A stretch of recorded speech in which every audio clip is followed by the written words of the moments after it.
Hello and welcome to Pause for Faith. It's good to be with you this morning, and just let me make sure that I'm online. Great. Good. Welcome to Pause for Faith. You've seen the topic of the video of our session together. Will Catholics actually go back to Mass after lockdown? And I want to say straight away, I'm trying to ask a big question here. This is not, if you like, the simple practical question of who will go back to Mass this Sunday when the churches are opening with this first phase of the lockdown. So this is not a practical question about this weekend and the practicalities and how to get to Mass and what you need to do and what it's going to look like. I'm trying to think with you now about the much bigger question of, in the light of the last 4 months, in the light of the virus, in the light of the lockdown and Catholics in many countries not being able to celebrate the Mass, as this eases now and over the next few months, what's going to happen with our church and our churches over the next few months and even the next few years? Will it be back to normal, to use the dreaded phrase? Will people be flooding back? Will they be staying away? Will we be in a completely new and unpredictable situation? So that's all under the heading of, will Catholics actually go back to Mass? Okay. There's lots of uncertainty, I think, about what the church will look like and what society will look like over the next few months and even the next few years. I'll try and express the question very simply. I've kind of done it, but then I'll explain what I want to do. Will there be a great rush back? This is what some people think. Yeah, there's going to be this Saturday evening for the first Vigil Mass on this Saturday, the 4th of July, there's going to be a huge flood of people, and over the next few months, a resurgence of faith. Or will it be somewhere in the middle? Okay, lots has happened, but it's incredible how very often things happen and then you do get back to normal. You think the world is going to be changed, but actually it isn't. We're just going to, at Christmas or next Easter, we're going to be thinking, gosh, I can hardly believe that happened. And here we are, just as we were. Or will it be a very slow return and maybe a non-return? And that many of our churches maybe will be much diminished in terms of numbers and people and congregations and much, much smaller. This is a bit flippant, but you could say here there's a debate between the pessimists and the optimists. Now, that's not fair on the pessimists, certainly, and probably not on the optimists. But are you pessimistic? The churches are going to be empty. It's all fallen apart. Everyone's staying at home. Or are you optimistic? There's going to be a great resurgence, a renewal, Catholics coming back, Catholics longing for the Mass, others longing to learn about the Catholic Christian faith because of all the questions that have come up. So there it is in a sentence. Are you thinking pessimistically or optimistically about the church? And if you want to, just to share any thoughts right now, before I start speaking, in the chat. So there's somewhere on your YouTube, if you're watching live now, there is a chat box on the right-hand side on my desktop, or maybe if you're on your mobile, it's at the bottom somewhere. Just scroll down. There should be some chat, or if not, in the comments, although the chat's a bit easier. What's your gut feeling and why? A quick thought. Your gut feeling, and I'm just looking now, Josephine's written from Malta, so she's not talking about her feelings, she's talking about what's actually been happening in Malta. So that's nice. Just a quick thought, a gut feeling. Are you pessimistic? Are you optimistic? Why? If you want to share a few thoughts, I'll come back to them. And then at the end, after what I'm presenting, then share your views as well in the light of what I've been saying. And to say now, I don't know the answer, really. I really haven't a clue. What I'm going to do now is I'm going to put the two sides to you, almost like a debate. If you were in a debating chamber, you'd have one side put the for and one side put the against. So here, first of all, is an argument that people won't come back in the same numbers. You could call this the pessimistic view. And this was put very clearly by Professor Stephen Bullivant, who teaches at St Mary's University. And this was quite a few weeks ago. He was writing a few articles. He even wrote a little ebook, I think, very quickly. And it's not fair to call him a pessimist, because he's not. He's a man, I know him a little bit. He's full of hope and enthusiasm and longing for the church and for evangelization. But speaking as a theologian and as a sociologist, he was trying to say, hang on, let's not be naive and just assume that churches are closed and they're open again and everyone will come flooding back. And Stephen Bullivant said there are three reasons that give him pause for thought, that make him think, actually, this isn't going to be straightforward. He's speaking about England and the UK and Western Europe and America, which I think he knows better, and he's done more research. So just, you're in lots of different countries. See what you think about this. The first reason to be cautious, Stephen here being very blunt, the virus has hit the elderly hardest. So the elderly, in the demographic of life and church, the elderly have suffered the most in terms of sickness. Sadly, many have died. And many of the Christian churches, certainly the Catholic Church in the UK, is very top-heavy in terms of elderly congregations. I don't know the exact figures, and we have lots of parishes with vibrant young life in them and young families, etc. But just there are a lot of people in the elderly age brackets in our mass-going congregations, and this group has been hard hit by the virus. Many of these won't be coming back because they've gone to meet the Lord, and they're not going to be back. Many of those have been sick or are frail, and the virus has kind of underlined that frailty. Many, because they are in a vulnerable category, they're over 70 or whatever, they are isolating, not just now, but possibly for the next few months, and possibly indefinitely.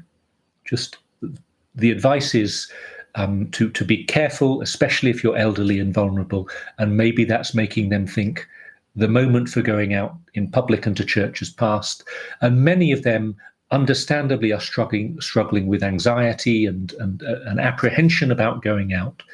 So just the virus itself and the culture of the virus has affected the elderly. This is a huge part of our congregation. Possibly many of those won't be coming back this Sunday or for many Sundays to come. I'm not saying this is correct. I'm just reporting. The second factor that Stephen Bullivant underlines is Catholic immigration. Now, thank God, we've had a wonderful mix of Catholic life here in the UK. We've had Catholics whose families go back for generations, and even back into the recusant period, the period of the Reformation and the 17th and 18th centuries, when lots of Catholics were kind of living their faith underground or in very difficult circumstances. So there is a tradition of UK, and here I am in England, of English Catholicism working its way through history. There's a tradition of many people who were born here and thoroughly Anglicized, and their Catholic groups go a long way back. So in that sense, you could call it an indigenous Christianity, an indigenous Catholicism. Okay, that's a wonderful part of the Catholic faith in England. But equally, an enormous part of the Catholic faith in the UK, here in England, where I am, has definitely been Catholic immigrants. And this is not just a new thing. There have been waves of immigration. There always have been in this country. And there have been waves of Catholic immigration. I'm not a sociologist, so this is very random here. But just for example, the most famous wave is the Irish in the 19th century, and how much life and energy and renewal that brought to our church, and became very much an ordinary part of life in the UK, in England, was the Irish Catholicism that became part of the ordinary life of the church here. The new waves then of Italians and Poles, especially the number of Italian churches and Polish churches that we have here. And then new waves. When I was working in North London, for example, 20 years ago in the parish of Dollis Hill, it was very much an English and an Irish parish. I'd say 80% of the congregation were first or second generation Irish. So very much the culture. But in my time in the late 90s there, it was being buttressed by wonderful generation of Filipino and Nigerian and Ghanaian immigrants. Lots of others too, but these were the main groups coming in and mixing with the Irish. And then in the last 20 years or so, again, a new demographic. Lots of Catholic Christians coming from Eastern Europe, a second, a third generation of Poles and many other Eastern Europeans, and big groups of Catholics coming from Africa and from South America and from Asia. I mean, everywhere, really. Just the world has become so global. And just to pick one country out, that the number of Brazilian immigrants who have really strengthened our churches and have their own church communities here as well. So the incredible life and diversity and vitality that immigrants have brought, either temporarily they've come and they've gone after a few years, or they've stayed and they've put down roots and their children are born here, and they're very much part of Catholic life here, of Catholic schools, of Catholic parishes. Stephen Bullivant's point is simple. If the borders are closed, if people are more unsure about moving, if there is less globalization, if the current immigrants want to go home because they want to be near their extended families in these difficult circumstances, all these reasons why there's less movement, less immigration, does that mean that we will lose this wonderful vitality that the Catholic immigrant communities have brought to our churches here? There's the question. What's the answer? Is his analysis correct? In fact, maybe we'll be back to our global world in 3 months, in 6 months, or is this true? And Stephen's third point, different point now, very simply, Catholics are going to lose the habit of going to Mass. Catholics have lost the habit of going to Mass. There's a simple point here. Habits are good things. Good habits are good and bad habits are bad. The habit of going to Sunday Mass, which practicing Catholics have had for so long, it can be lost. And humanly, in meaning just holistically, humanly, or the way we function, we might know it's important, but just humanly, if we've lost the habit, it can be hard to pick up again. I read recently that it takes 3 months to develop a really good habit that sticks and becomes part of you. Well, it's interesting, isn't it? We've been out of the habit for 3 months, just over, not going to Mass. Put it another way, you've been learning the habit of not going to Mass for 3 months, and has it stuck now after 3 months?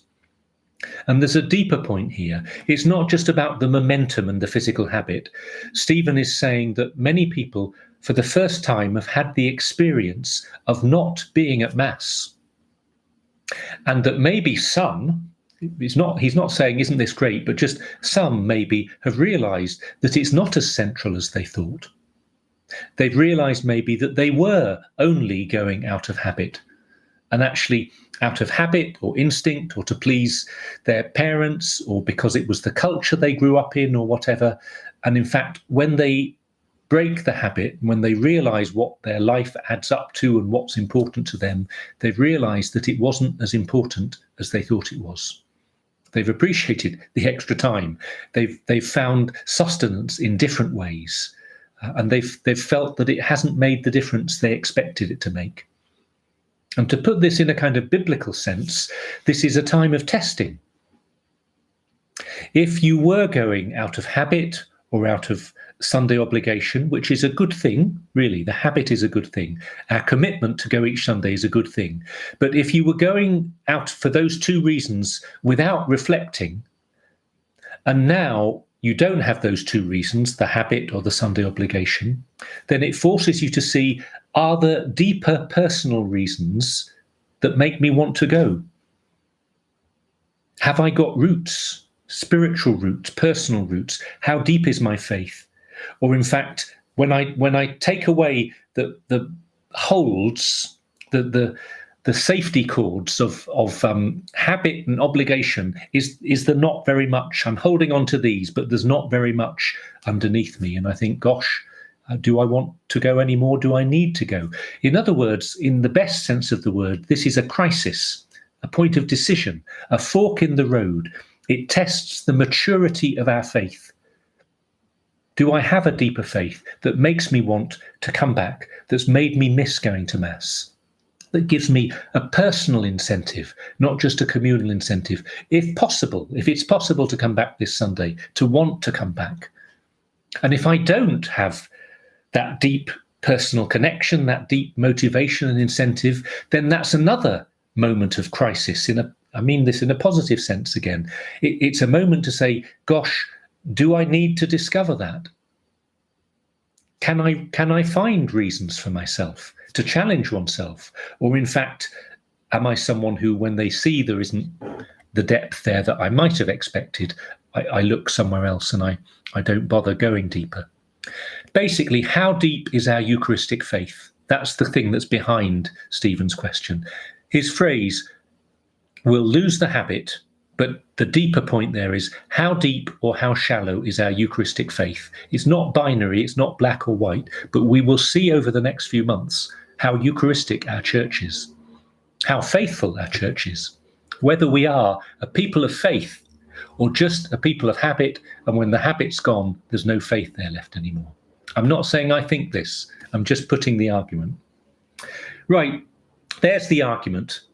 The elderly are hit by the virus, Catholic immigrants won't be as present, and people have lost the habit, and the faith and the personal incentive to come to Mass isn't as deep as we might like to think it is. And for all those reasons, don't be naive. The churches are not going to be full this Sunday or in a year's time, says Stephen. And in fact, he just talks about the percentage drop he thinks might come of this. Okay, let's put the other side. I wanted to end on the positive. Let's put the optimistic view. Why possibly will there be a coming back to Mass, a return, and possibly more than a return, a resurgence and a renewal of Christian faith more widely and Catholic faith in particular? What's the reasons? Let me list a few. I've got 6 here. 3 pessimistic reasons, 6 optimistic ones. So maybe you've thought of these before. I'm just going to list them and then see how you're feeling. First, Catholics will come back to Mass this Sunday and over the next few weeks because they miss Mass. They love the Mass. They're in the habit of going to Mass. It's central to our Catholic life. They miss coming to communion. They miss each other. That's point 2. They're longing to get back. The absence has made the heart grow fonder. The longing, we were a bit sad and annoyed. Oh, we can't go to church 3 months ago. But 3 months later, we're even more frustrated. Yeah, I'm longing to go to Mass. Thank God we can safely now. There is a hunger for the Eucharist. And this is certainly true for many people. I read an article from a friend online recently about the hunger for the Eucharist that's in her heart.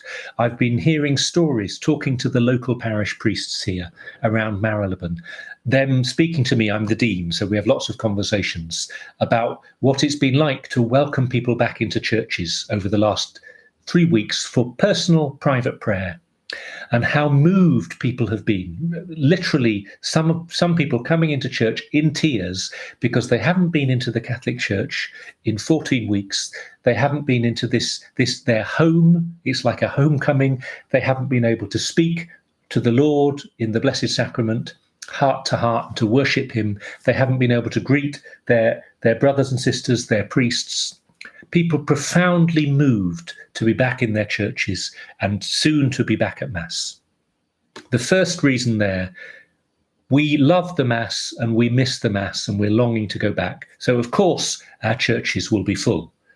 And in fact, That's an argument to say they should be even fuller, because there's about 20% of baptized Catholics coming to Mass and 80% not. So it's wanting to say to the other 80%, this is our faith. This is so central. Let's get back to Mass. Second point, the human need for community. This is what we've lost in so many ways. Of course, there have been lovely forms of new community. People knocking on each other's doors, telephone calls, remote rosaries and Zoom prayer groups. But just we've felt the loss of community over the last 3-4 months. And we're longing to be together as a community, to meet others, just as people are longing to get to the pub and the cinema and the beach, understandably. We should do it safely. But the longing to be with others. What is the nature of the community that we need now? It will probably be a hybrid, because we've had many blessings in the lockdown. We have learnt to connect digitally. I'll come on to this. And in many ways, people have, in some places, connected more and not less. But we need to be together, and people are longing to be together. Just the example of stewards. So legally, you've got to have stewards in a church now. We haven't done much of this as Catholics. For the last 3 weeks, though, every time you go to church, you're greeted and welcomed by a steward. And lots of people have said this has been really positive. There's been a conversation just before coming into church. There's been a welcome, a smile and a human face, and an excuse to say, how are you? How have you been? Which, again, we can be very bad as Catholics. So just cracking open the egg, creating community, and opening the door of our hearts and not just of our churches, and the stewards there, not just as policemen or women, but as welcomers and as befrienders and as prayers and as interceders. We want to go back to Mass because we want community. The third reason our churches might be full in a month or 2 or 3, third reason, is that there's some evidence that people have been asking deep questions because of the virus. I think this was especially at the beginning. Maybe it's less so now. But in March and April, there was so much uncertainty, disruption, the silence of the streets, the furlough, the work situation, people being cut off from friends and family and their routines and the meaning of their life that comes realistically through relationships and work suddenly pulled from under our feet. So many questions about life were coming up. What's the meaning of life? Who am I? New worries, new hopes, maybe, new possibilities. And people were asking questions about meaning and about faith. Apparently, I don't know the evidence, there were lots more searches for the word prayer on Google.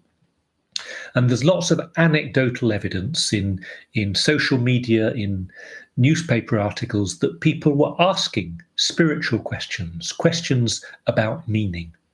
One parish priest round the corner here was telling me that he's had a lot more inquiries about becoming Catholic, about joining the RCIA group in the last 3 months.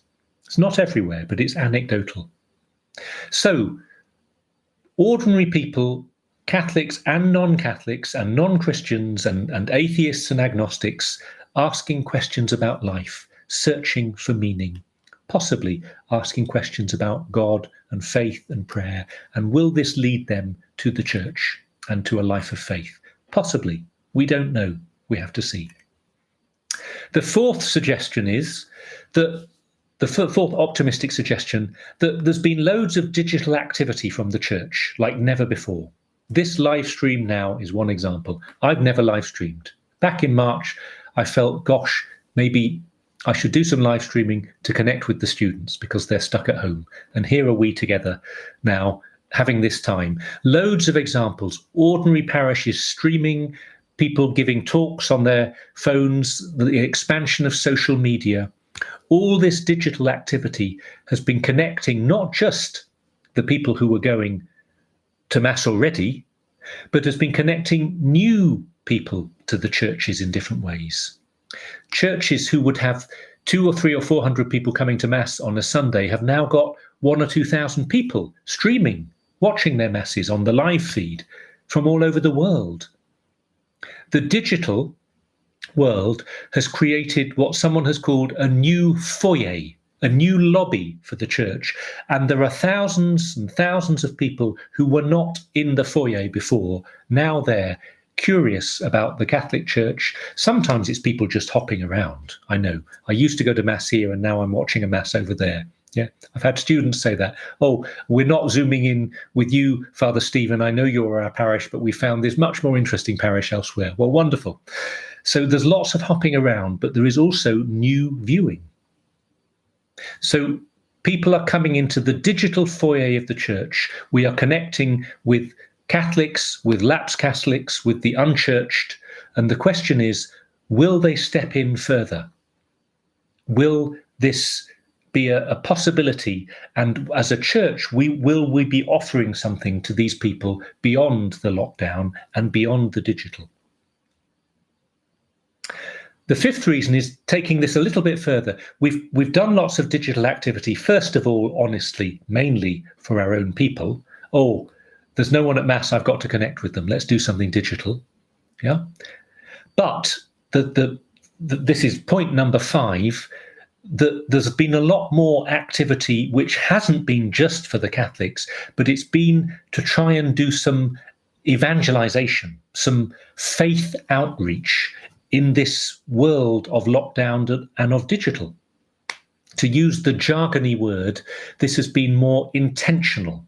It's not just accidentally I've streamed Mass or I've put a talk on YouTube, but intentionally I'm trying to seize this opportunity and reach out to others and share the Christian faith. Intentional digital evangelization. Lots of discussion about this online in Catholic groups, in other Christian groups.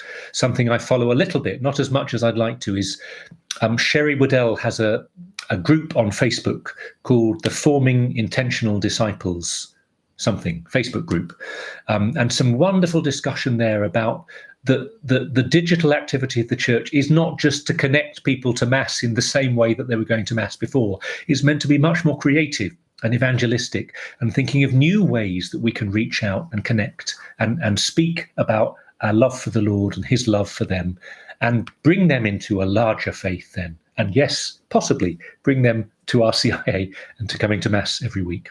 How to be creative.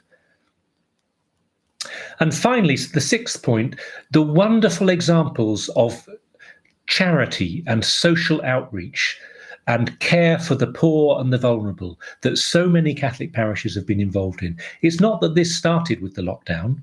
No, thank God. Our Catholic churches are at the heart of local charitable activity and global. It's amazing what so many Christians and other people of faith and our Catholic communities are doing. But we've really seen this in the lockdown. The number of food banks that have been really had Christians and Catholics at the heart of it, because so many other charities haven't been able to function. The soup kitchens down here in central London, where the local Catholic churches and other Christian churches are on forums and think tanks and working parties with the local councillors. It's lovely to see that the Christian communities, and especially our Catholic churches, working hand in hand to help the poorest of the poor and the homeless, and to be really creative and proactive. And in much smaller, simpler ways, the ways that parishes throughout the world have been reaching out to help their sick, their housebound, their bereaved, the tragedy of bereavement in lockdown, to help their schools, to help those who are not eating enough and don't have the food supplies they need. Just up the road here in Highgate, the incredible food bank that they've been running there. Just loads of lovely examples. It's made us so much more alive as a church in some ways, and it's helped us to connect, and it's built so much goodwill, and it's made us present. We've got the digital foyer out there, and we've got the charity, the works of charity, the social outreach foyer here, where we've been able to connect with people in new ways, and because of that, will we be able to help them to grow in faith? It's not the reason you do this activity, but it might be a beautiful consequence. To sum up, the pessimistic view, the optimistic view, and everything in between, I'm not going to repeat everything I've just said. What do you think? What do you think? I'm going to stop there. I don't know. I think we have to see. But what I'm going to do is I'm going to leave the live feed running just for 5 minutes now. I don't like to leave it too long because it can make the video go on forever, right? 5 minutes, I'm going to let the video run. Please, you've been with me. We've had some wonderful time together. Just share a thought based on what I've said, or a new thought. What's your reaction? Are you feeling pessimistic because you think for these reasons or others, things might not come together as we hope? Are you feeling optimistic for these reasons or others? And just, even if you're not used to commenting in the chat here, take a risk, be brave. This is part of the digital world. This is part of the church reaching out. Please share your thoughts now. Very simple question. Are you pessimistic or optimistic about the life of the church in the next year or two, and why? What's the reason that's top of your mind? Something I've said, in which case just repeat it and say, this really struck me, or something new that you've got a different opinion. Okay, have a couple of minutes sharing. I'm going to be very strict. You've got 5 minutes to share a single thought on the chat, and then I'll switch off the video. Thank you very much. I'm not going to comment. I'm just going to see what builds up, and then I'll maybe jump in at the end to see what's there. I'll say goodbye, and then I'll come in and switch off. Thanks for sharing your thoughts.